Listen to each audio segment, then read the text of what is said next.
Hi, welcome. I know you're looking here on YouTube, looking to find a video on, say, a video about church or something in regards to that matter. And we hope you find what you're looking for. But consider this: have you considered the possibilities that the Bible brings to the matter when you look up the word church? And when it comes to looking at matters like this, if you look in the King James Bible, you find a lot of what it has to say about church. There's quite a bit on there. If you also would consider the matter and joining us, we do have a group here on the social media. We don't meet in the building. We do meet right here.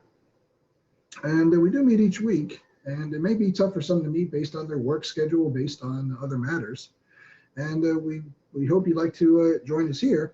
I'd like to show you some things. If you've never thought about it before, it'd be in, say, Genesis chapter 7 in verse 1. I'd like to take you there for a moment. And perhaps you've always been taught in your church or your religion or whatever it may be that the animals got on the ark 2 by 2, and that's taught pretty much everywhere. But it's actually, if you look it up, you'll find it's 14 by 14 and 4 by 4. So let's look that up and find out if that's true or not. Again, that's the animals got on the ark 14 by 14 and 4 by 4. That's not taught anywhere. Let's read in Genesis chapter 7 in the King James Bible, verse 1 and verse 2.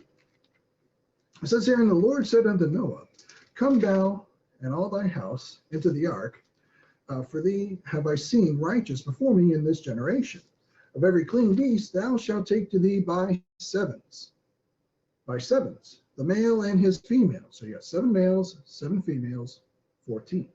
And you got, if they take them by sevens, and you take them male and female, you got 14. And then it says, and the beasts that are not clean by 2. The male and his female.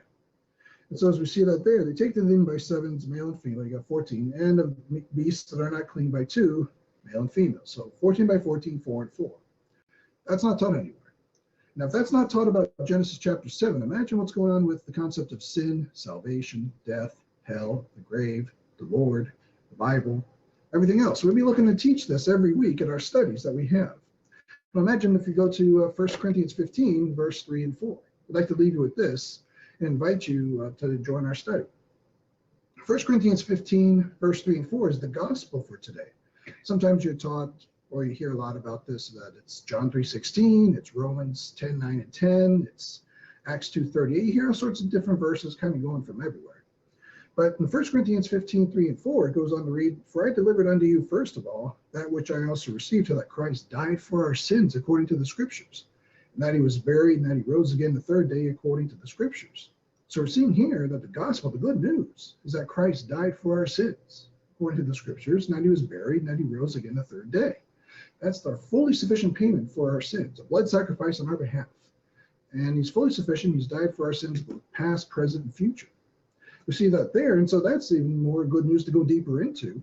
We won't do that per se right here, right now.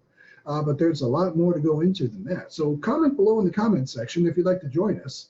Leave some information where we can start dialogue, start talking through there, and then we'll go from there. We'll see if you'd like to join us. Again, we don't have any money involved. We don't want your personal detailed information as far as your address or anything like that. But we do meet here on social media, and we do study the Bible in depth, at least twice a week. And we look forward to seeing you if you'd like to join us.